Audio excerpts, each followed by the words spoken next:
नमस्कार दोस्तों, हमारी आज की कहानी है। निशा की शादी को 1 साल ही हुआ था। सारी जिम्मेदारी वो अच्छे से निभा रही थी, घर की, साथ में एक पब्लिक स्कूल में टीचर की जॉब भी करती थी। घर में सास ससुर, ननद पिंकी, पति संदीप और वो थे बस। ऐसा कोई लंबा चौड़ा परिवार नहीं था कि काम को लेकर जिक जिक हो। और फिर निशा तो बहुत कमेरी थी, सभी लोग बहुत तारीफ करते थे उसकी ननद अभी बहुत छोटी थी, 12वीं ही तो की थी बस। बीए में एडमिशन ले लिया था और कॉम्पिटिटिव एग्जाम की तैयारी कर रही थी। निशा के स्कूल खुले हुए थे। आज भी रोज की तरह घर का काम निपटाकर सुबह 7:30 बजे वो अपने स्कूल चली गई थी। घर का कूड़ा उठाने वाला आज नहीं आया था, तो वो संदीप से कहकर गई थी कि नहाने से पहले कूड़ा फेंक आए। लेकिन संदीप की भी लापरवाही रही और वो बिना कूड़े फेंके ही अपने ऑफिस चला गया। बस फिर क्या था, सासू माँ ने दोनों के जाने के बाद जैसा ही देखा कि कूड़ा किसी ने नहीं फेंका, उनका गुस्सा 7वें आसमान पर आ गया। घर में कोई नहीं जो अपनी जिम्मेदारी को ढंग से निभा ले।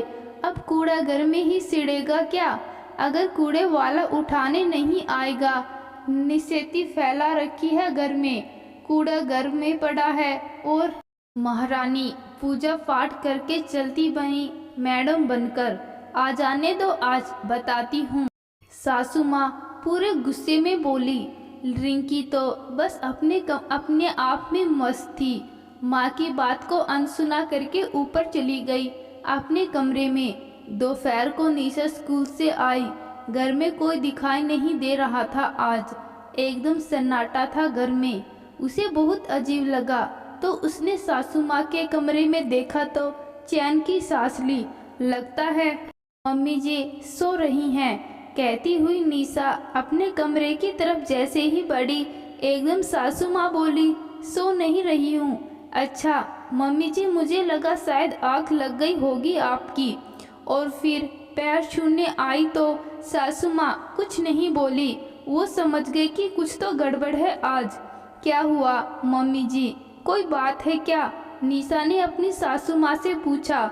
इतने में ननद रिंकी भी वहाँ आ गई और बोली, हाँ हाँ है ना भाभी, आपको अगर अपने स्कूल जाना होता है तो कम से कम सारा काम ही सही से निपटा कर जाया करो ना, चाहे 5 मिनट जल्दी ही उठ जाया करो। मम्मी पापा के बस की बात नहीं इस उम्र में घर के काम निपटाना। हाँ मैं खा, फिर घर में माहौल खराब होता है। ऐसा क्या काम रह गया दीदी? नाश्ता खाना सब बना कर गई थी, सबके लिए कपड़े, सफाई, बर्तन, यहाँ तक कि पूजा पाठ सब कुछ तो करके जाती हूँ। क्या रह गया? निशा ने आश्चर्य से पूछा। कौन सी पूजा भाभी? घर में कूड़ा सड़ता रहे तो क्या पूजा लगेगी? रिंकी ने कहा। सासू माँ अब भी चुपचाप मुंह चढ़ाई बैठी थी। अच्छा, वो तो मैंने आपके भैया को कहा था फेंक कर आने को, अब वो नहीं फेंक कर आए तो मेरी क्या गलती इसमें? निशा ने भी डरता पूर्वक कहा।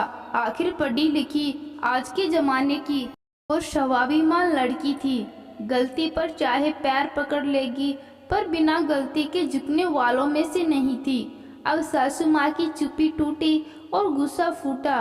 बस जुबान लड़वा लो मैडम से, रिश्ता क्या है ये भी नहीं देख रही हो और बहस कर रही है। रिंकी ननद है तुम्हारी।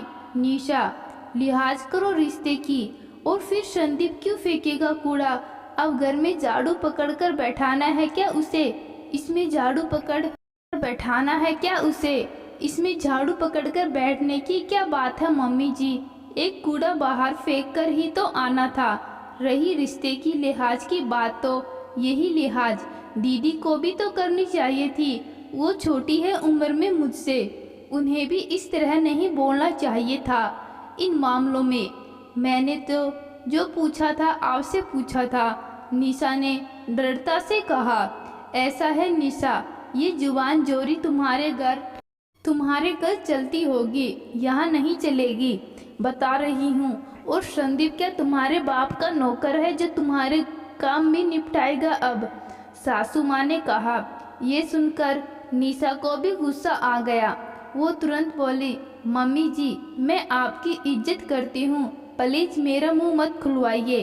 पहली बात तो ये कि मैं घर का सारा काम करती हूँ, केवल एक दिन कूड़ा बाहर सड़क के उस पार कूड़ा घर पर संदीप फेंक कर भी नहीं आ सकते, और अगर फेंक कर भी नहीं आए तो इसमें मेरी क्या गलती? कोई और फेंक आता। और जुबान जोरी नहीं कर रही, सिर्फ गलत बात का जवाब दे रही हूँ। और रही बात बाप के नौकर की, तो पहली बात तो ये कि मेरा बाप का नौकर आपके घर का कूड़ा क्यों फेंक कर आएगा? और ये छोटी छोटी बात को मेरे घर वालों के ऊपर लेने की कोई जरूरत नहीं है। मम्मी जी मेरे घर में जुबान जोरी नहीं सिखाई जाती, लेकिन हाँ गलत बात पर चुप रहना भी नहीं सिखाया जाता। अगर मेरी गलती हो तो पैरों में पकड़कर भी माफ़ी मांगूंगी, लेकिन अगर गलती नहीं है तो मैं बिल्कुल भी चुप रहने वालों में से नहीं हूँ। निशा ने कड़क स्वर में आज पहली बार जवाब दिया और चली गई अपने कमरे में। ये देख इसके पर निकल आए हैं, आज ही करूँगी संदीप से बात। सासू माँ और रिंकी पूरी तरह से भड़क चुकी थी। आज शायद इस तरह जवाब की कल्पना नहीं की थी उन्होंने। दोनों अपने कमरे में बैठे खुसर फुसर कर रही थी और निशा कपड़े बदलकर रोज की तरह काम में लग गई थी। तो दोस्तों आज की कहानी आपको कैसी लगी कमेंट बॉक्स में ज़रूर बताना। धन्यवाद।